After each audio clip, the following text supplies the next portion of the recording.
Another day, another upset. There are people out there who might tell you that this really isn't an upset, but it is. It really is. The LA was favored by like 5.5 points by Vegas, I think, so it is what it is. Anyway, Denver 106, LA 103. Great game, and I couldn't see it again, but hopefully over the next 4 days we get 4 good games, because I'll be able to watch all 4 of those games. I'm definitely going to make those happen, so we can at least hope for that. This game, again, couldn't watch it, so I can only say so much, but obviously I have to give huge ups to Denver, because I really felt like them losing game 1, the way they lost game 1, would emotionally crush them, because like I said in the last video, they played well enough to win, and they lost. It's hard enough to play well enough to win 4 times in a 7-game series, and now you're going to ask Denver to do it 5 times in a 7-game series.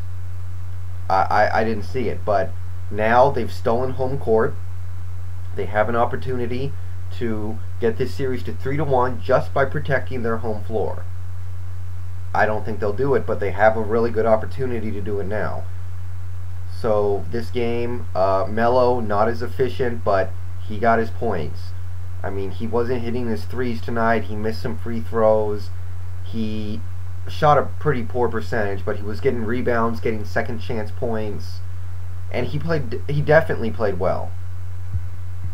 But I really thought that LA was going to be able to throw people at him to the point where they could slow him down, but I think we're just going to have to accept that Carmelo has made the leap, and he is now a super duper star, and you can't stop him.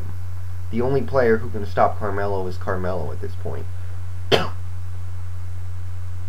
If these Lakers guys, because they do have some pretty good defensive sets they can throw out there, you know, they can throw Ariza at you, they can throw Kobe at you, Odom, and they have some good bigs with Gasol, Bynum, Odom, and Powell, Josh Powell. He didn't play tonight, but they do have him. That's 4 bigs they don't mind having out there on the court, so, you know. So it's really just looking like he's becoming a force of nature. Kmart, 16 points on high percentage shooting. Nene grabbing 9 boards. You know, I mean, it's not that he outplayed Gasol by any stretch of the imagination. He didn't even outplay Bynum, but he did what he needed to do, and he actually was a good distributor tonight. Billups heated up, got to the line over and over. I mean, Billups is not really the kind of point guard who gets to the line a lot. Tonight he did. 16 free throws, 27 points. And, you know, he made up for the fact that his shot at times really wasn't falling. And these guys were playing with fouls. Kmart at the end of the game had 5 fouls. Nene 5 fouls. Jones 5 fouls. So they played with fouls. They put up with all that, and they still managed to win this game. J.R. Smith had 4 off the bench in 24 minutes. And, you know, Linus Kliza, we don't really mention him that much. I'm not really big on him. I hadn't really known his name before this game, but he was hitting his threes, 16 points, 8 boards. Huge spark, because LA was going to run away with this game early on. It looked like LA had Denver in the first half. I thought LA was going to run away with it, but then Kliza came off the bench, hit some threes, quality minutes. So what can you say?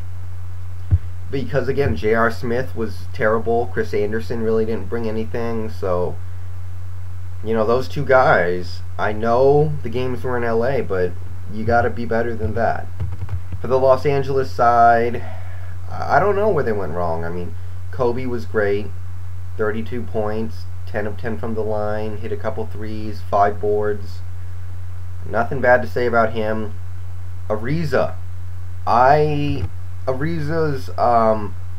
dropping the jump ball at the end there. Gasol won the jump tip. Ariza grabbed it, and he just dropped it for no reason. That's gonna be tough, because that ended the game right there. But 20 points, 6 of 7 shooting, hitting both his threes.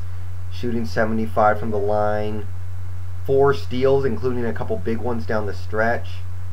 Come on, man. I mean, that is an awesome game from Trevor Ariza. That's what I want to see from him more often, because he has the talent to do that routinely, and he doesn't. I didn't really feel Gasol did that well in this game from, looking over the actual game progress, but 17 points, 7 boards. You can't say much bad about that, so it's not him. Ariza. No, excuse me, Andrew Bynum. Not a great game, but that's what they need out of him. 9 points, 2 boards, and a block. And a lot of those points came early. He played well early in the game, and then he got pulled. And I'm actually not quite sure why. But Odom got a lot of the minutes later in the game. But Bynum did his job. He was only out there 18 minutes, and he did not foul. He did not pick up stupid fouls. Fisher was terrible. 1 of 9, 3 points. Brought nothing to the table. Fisher sucked ass, but he's not a very good player at this point, so that's not surprising.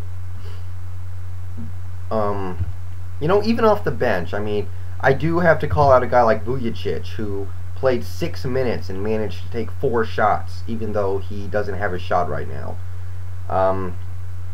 But they got good bench production from Lamar Odom, 10 points and 9 boards. Luke Walton, 4 dimes, 4 assists. And Shannon Brown, 8 points.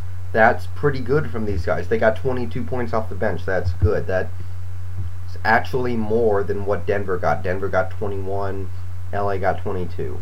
So, offensively, they did what they needed to do, except for Fisher, but Fisher sucks. Fisher is going to suck in some of the games he plays. He's just not that kind of player anymore. He doesn't get to the line to get easy points. He doesn't get layups. He doesn't get those easy points. Either his jumper's falling or he's not doing anything. So, it is what it is. I know people who did watch the game were talking about the referees. I don't know anything about that. But both teams shot almost the same number of free throws. Denver shot 37. LA shot 35. No, excuse me. Denver shot 37. LA shot 35. So both teams about shot the same percentage too. So I'm not sure. Offensively, I think this is their team. So defensively, they need to find a way to stop Carmelo, and maybe it's just impossible, but if that's the case, then it's going to be rough. Billups went off, but Billups is a really good player, so where's it going to happen? You look at Linus Kleza. You can't let him go off on you, and he did. So I don't know really where else to go with this, but if LA's a championship team, they're going to go into Denver and win one of these next 2 games, Game 3 or Game 4. If they're a championship contender, then they'll take care of business and do that. But it's still well within reach. Denver's taking home court. But for LA, they've still got opportunities, and there needs to be a sense of urgency for this LA team. I don't know if most of this team feels it. I'm pretty sure Kobe feels it and Fisher feels it. Kobe is going to break down very soon. He has like 100. If Kobe Bryant was a car, he would have 130,000 miles on him. He's gonna start breaking down anytime. It could happen next year, as early as next year. So if you're Kobe, you have to realize this could be my last chance to win a championship, and while being the best player on the team that I am on, because he still hasn't done that, obviously. And Fisher could retire this offseason or next offseason because he's not really good anymore. So those 2 guys have urgency, but the rest of these guys, there are a lot of young players, some players who haven't peaked yet.